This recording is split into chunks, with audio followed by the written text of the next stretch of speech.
All right, folks, you are listening to the Yishai Fleisher Show. This show today is an on-the-road show, on the road in Eretz Israel, and you're going to hear from interesting people that really care about the land of Israel, and they are just lovers of Israel, English speakers who are making things happen, either in the private life or in the public life, and just awesome folks that are the fighters, the good fighters. And it's an honor to be involved with such amazing people that care about the same stuff, the rights of the Jewish people, the land of Israel, the development of Jewish culture, the return, the light unto the nations aspect, and all that.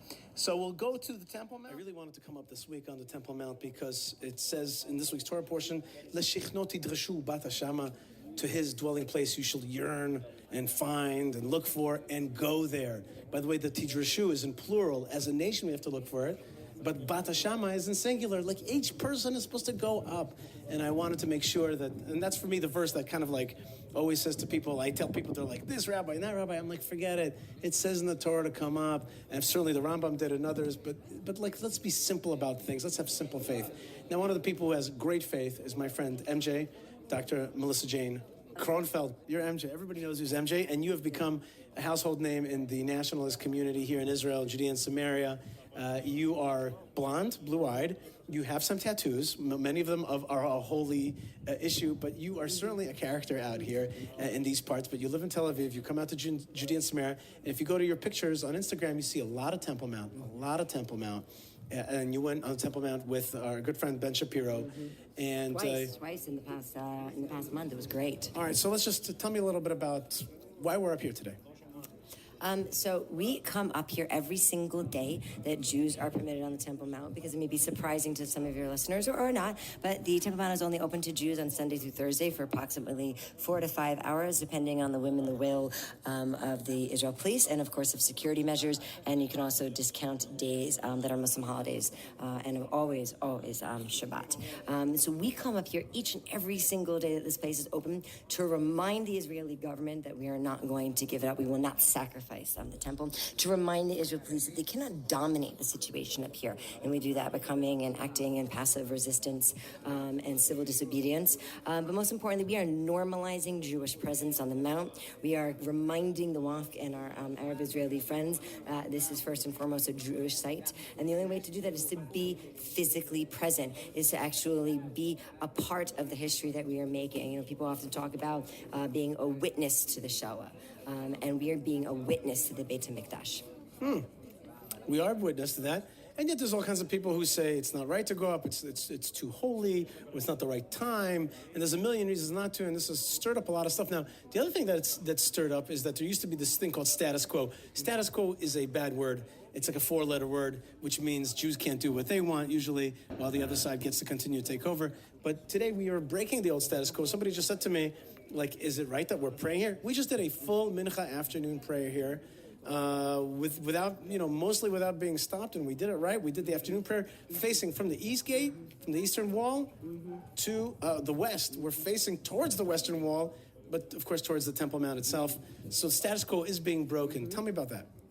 So really, for those of you who have not been up in any time, the changes really started about 5 years ago when Rabbi Weber of Yeshiva Harabite started talking to his students about this concept of, we're praying to the Temple Mount, we talk about the Temple Mount is the most critical part of Jewish life, but what are we really doing about it? And that is when we started the process of slowly coming up here with a small minyan. Now, what really changed everything is COVID, because as the Hasidic masters teach us, for every descent, there is an ascent. And the descent of COVID actually allowed us to start coming up here, being the only people up here. And the cops not really caring if we were having a tiny little 10-person minyan. So kind of like as they say in Little Mermaid, and I may be dating myself for your audience, but as they say in Little Mermaid, you give them an inch and they take a mile. So when they, during the COVID, allowed us to come up here and do this minyan, well, when COVID ended and tourists came back and more Arabs were up here and the Waqf was more present, we weren't going to stop having this minyan. And that 10 people turned into 20 people and turned to 30 people. And the minyan, the yeshiva took it upon themselves to make sure that a minyan was held every single day at 7, 9:30, and 1:30. And that both a member of the yeshiva a member of Beyadenu, the Minhalet, and our organization that I run with Rabbi Yehuda Levi called On The Har. We make sure that there is a representative from one of the main nonprofits and organizations fighting for equal rights and access and leading complementary towards each and every single day to bear witness to what the cops are doing, to record the human rights abuses by the cops to worshipers, to ensure that minyans are done, that shiurs are taught, but most importantly, just to make sure that there's always somebody here that is able to lead the new people, to answer questions, and most importantly, as I said before, to bear witness to the history that we are making now, because it's only by being present that we can create a new future. All right, I do want to correct if anybody would misunderstand. Generally, the police relationship to the worshipers is very good, and they generally protect us, and it's generally normal, and there's a much more sense of cooperation together. So it's not like we're having constant conflict there. This is not a protest site. No, but what we have done is, over the past 2 years in particular, and Rabbi Levi of Yeshiva Charbait and On The Har in particular has done is worked very hard to develop very close personal relationships with each and every single member of the police forces. They have a child, we're first to send well wishes. A family member dies, the whole yeshiva will go. They're getting married, we'll throw them a little shindig up here and pray for them. Someone has a baby where we ask them bring them to the gate so we can pray on them.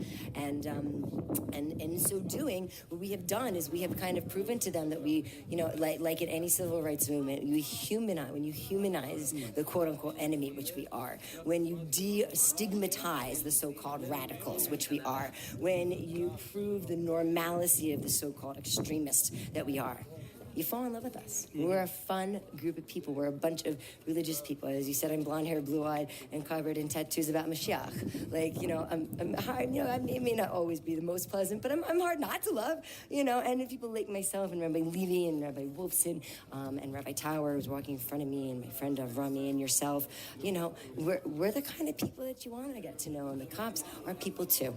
And when we start treating them like people, they start treating us like people, and we developed incredibly close bonds. That being said, everyone has bad days, and bad things do happen in the sense that sometimes there's conflict, and we can't win over everybody. So we really have a fantastically strong relationship with, I'd say maybe even as much as 95% of the rotating police force up here. Unfortunately, there are some people that don't necessarily believe in our cause and do look at us as problems, but we believe that we can recruit everyone to our cause. And the most interesting thing is right now is, there's doing a lot of changeover with the cops. And I know a lot of my peers up here, a lot of the activists up here have been a bit sad as we built these relationships, we've had these freedoms, and certainly in the past few months we've noticed it's been a bit more, the cops have been a bit more lockdown-ish, just a little bit more aggressive because a lot of them are new. And I said to some of our peers and rabbis the other day, I said, don't look at it as being a problem that there's all these new people. Look at it as there are now 30, 40 cops that are going to go out into Israel with a completely different perspective on Jews. They're going to treat Jews differently, Jews like us differently across this country. They're going to make impact and change because of what we've done. And now we have the opportunity to recruit 30 or 40 new cops to our cause, because we will. We absolutely will. All right, so that's great stuff. And interestingly, we're passing right next to a Waqf individual, that's Islamic Trust. And we are surrounded with police right now. But we're also walking in relative freedom. It's calm. It's a good day. It's very interesting what you said. You are positing the whole thing as a human rights, civil rights thing. And at the same time, it's also a religious thing. I saw you chatting with a young girl who is having a bat mitzvah. Yeah, tomorrow. And she's celebrating it here with her cool dad. Yeah. And they're up here. It's pretty cool. Tell me about this young girl and what kind of feelings this whole experience is going to stir up and memories that's going to keep her with. Well, I'm a firm believer that we are the generation that we've been waiting for. We are the generation that will bring the Mashiach, and we are the generation that will see the rebuilding of the Beit HaMikdash. But it's her generation that will finish the construction, and it will be her generation that leads the temple, and it will be her generation that makes sure that the temple, for the first time in history, gets passed to a new generation. And the opportunity that we've created for parents to feel it's safe enough and enough of an educational experience to bring up young people is really amazing. Each and every single day, there are massive groups of young people, whether it's rabbis who run schools, who are bringing up their kids on day trips, camps. I mean, it's on, like, talking to the rabbis on whose shoulders we stand, yourself, Rabbi Glick. I know that it wasn't even like this 5 years ago. And now, usually, we have as many kids as we have adults. And what that is going to do is that not only is going to ensure that the Jewish people have a future as God defined it, but it absolutely convinces me 100% that we're on the right path, because God is always inspiring us to give to the next generation, right? It's like part of what we do to procreate, to teach our children. This is what we read. It's the first thing we read in the morning. And teach your children. And I command you to teach them. That's what we're doing. Every single day we're up here and we're teaching. It may not be my child, but they're our children, the collective children of the Jewish people. And we are creating a generation of Jews that is more informed, more empowered, and more capable to access the Temple Mount than any other time since its destruction. Well, you would think so, right? Since we're coming back here to the land of Israel, and Jerusalem was liberated in 1967, and we just now had America recognize it as the capital. So we're really taking steps, but like sometimes it's frustrating. And one of the things that I fast and cry about on the 9th of Av, people say, like, why should we cry and say that Jerusalem's destroyed when it's being rebuilt? I say to them, let's cry for the stuff that we're so close but yet so far. And that deserves a day. That deserves a day. And in general, by the way, I tell people, like, just it's okay to take one day and to mourn and to cry. That's okay. That's a good thing. It's okay to celebrate, but there's times where you take a second.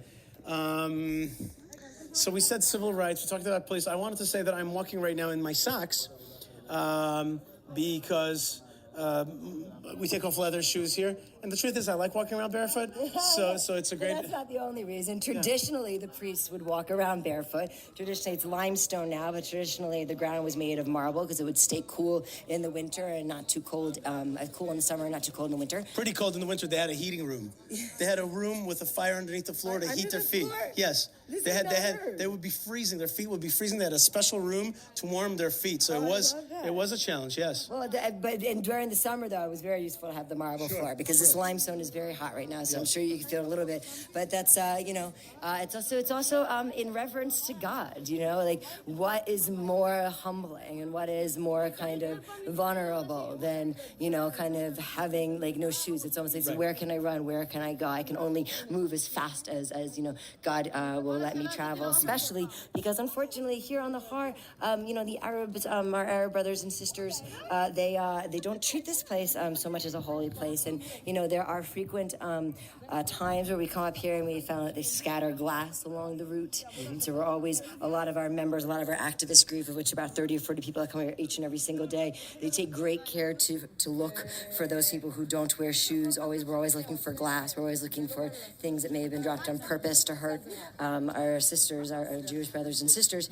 But I love watching those that come up here barefoot. I mean, we've got this one guy, he's actually with our group today. I won't point out who he is. I've never seen him with shoes on, even off the Har. But what makes him really fascinating is even in the he literally was carried off the Har one day for frostbite. It was snowing. It was 4 feet of snow. It was January 2nd, and the guy's no, just came up here, no shoes. And he made it halfway around, and everyone was kind of betting when is he gonna? He's got to tap out at some point, and he did. They had to help him off, and after that, the rabbis convinced him that at least when it snows, he should wear socks. Which I'm not sure how that helps because it sucks and it's wet, but who am I I'm not God, so I don't know the magic powers that he has to help those who come up here barefoot. Dr. Jane Kronfeld, we are now walking up on a ramp that leads what looks quite close to the Golden Dome. We are on the north side of the Temple Mount. We're with a nice group of people, and we've talked about civil rights, but it's also a religious site. I mean, there's no denying it's a religious site. And there's a religious claim here, and there's a religious event that's happening here. And I just, let's use this opportunity and our talking right now to also pray. And my prayer really is that Israel kind of wakes up, realizes what time we're at, and also realizes that we have things that we're in trouble in. We are facing a two-front war. One is from the Palestinian takeover of the land, the terrorism, the fear and the takeover and the narrative war, which is erasing the international understanding of our rights here, and from the fight actually of the equality warriors who are within the Israeli Arabs who are trying to create a system in which Israel is no longer a Jewish state, but is supposedly equal, but it's really taking over the jihad cynically within Israel one way, within the Israeli territories, so-called Palestinian territories another way. And that's my prayer right now, is that we have an awakening, and it's certainly connected to this place and our rights here, and you're pushing that ahead. What's your prayer? Well, I follow in your footsteps, so I double your prayer. I double down on your prayer. Well, thank you. Yeah. Amen. And, I'll take that prayer, and I'll add, I sincerely pray for the coming of the Mashiach. I am not a magical Mashiach moment person, but I know that we would not spend centuries pushing towards that goal if he didn't have something really, really special to bring us, if he wasn't that opportunity for us to realize our dreams. And I pray each and every single morning when I wake up before I go to bed, really, that us, you, I, and those of us who are listening right now, that at the very least we will get to see the laying of the very first foundation stone, so that I can, move on to heaven with Hashem, knowing that we have achieved the very last step in the Jewish dream, because it is a Jewish dream. As I said before, it's a human rights fight, and it is the most fundamental organizing principle of the Jewish way of life. And that's what I pray for. I pray for Mashiach, and I pray for that. Just give me one stone, just one stone. So what you're saying really is Mashiach, yes, but at the same time, let us act. Yeah. Let us act. One of the reasons that I get nervous about the Mashiach discourse is that I get nervous that what we mean is to offload our responsibility. I think he's actually waiting for us. We should. I'm so excited. I just want to see who it is. It's, right. Blonde hair, brown hair, blue eyes, green eyes. But you said blonde hair first. I know what you mean. Yeah, I know. Does he look like me? Does he look like my friends? But I actually believe about my heart that he's waiting for us to do that, to lay that stone, and that's why I'm a believer. I'd go right now if I didn't think my dear friend, the officer here, would try to stop me. I'd just go do it right now. I have no issue with that. And so I think that is the biggest problem that we face in our generation, is that people often say to me, "Oh, I won't go to the Har because I'm waiting for Mashiach," and I always tell them, I think Mashiach is waiting for you. Mm-hmm. Very good. That's similarly I say. You say from your mouth to God's ears. I say, how about from his mouth to our ears? So it's the same type of thing. MJ Kronfeld, Dr. MJ Kronfeld, thank you so much for all that you do here in Israel. Thank you for your fight. Thank you for being the unusual, colorful person that you are, but certainly with your heart in the right place and moving it along. Not just good heart and good things, but really you're really an Upper East Side socialite, but you're here in Israel and Tel Aviv and in the Judea and Samaria and fighting for Jewish rights in these places on Temple Mount, and you've made a cause out of it, and everything that you touch turns into a cause celeb, and now you have an organization called High on the Mount? High in the Har. High in the Har. High in the Har. Thank you. I was like, I knew it was an alliteration. And online at High on the Har, on all social media. We post every single day the Jews are permitted on the Mount. We post and show you what's going on here. It's beautiful. It's stunning. It's amazing. We create beautiful videos. We do journeys, and you can join us every single Sunday through Thursday for a free tour at 9:30 and 1:30. Of course, we'd love if you let us know you're coming. And if you don't have time to let us know, you just pop up. Just ask for Melissa or Yehuda. I promise all the cops know who we are. But before we go, I just wanted to say, Rabbi Fleisher, we this movement, me, Yehuda, all my peers, we exist because of the work that you have done and the things that you do. And there's no me without Rabbi Fleisher. And I know when I came to Israel and I had the opportunity to meet you, I was starstruck, as you know. I was like, oh my all right. I'm going to cut you off. You're too much of a PR pro. You're right. No, it's just we are grateful for all that you do, and we're grateful every time you join us. All right, that's MJ Kronfeld. Thank you, Melissa, MJ Kronfeld, and thank you to Hashem for this great opportunity, and thank you to you guys. Let me know when you want to come up to the Temple Mount. Write me an email, yishaifleisher.com. Go to highonthehar.com. Highonthehar.com. Highonthehar.com, and it's not in any way like a LSD trip thing going on. It's not that kind of high. It's a spiritual high, but it's a high nonetheless. And when you come on the mountain, and when you come off, you have what I call spiritual suntan. It lasts for a long time. You really, really feel it. Sometimes a real one. That's right. Sometimes a real one as well.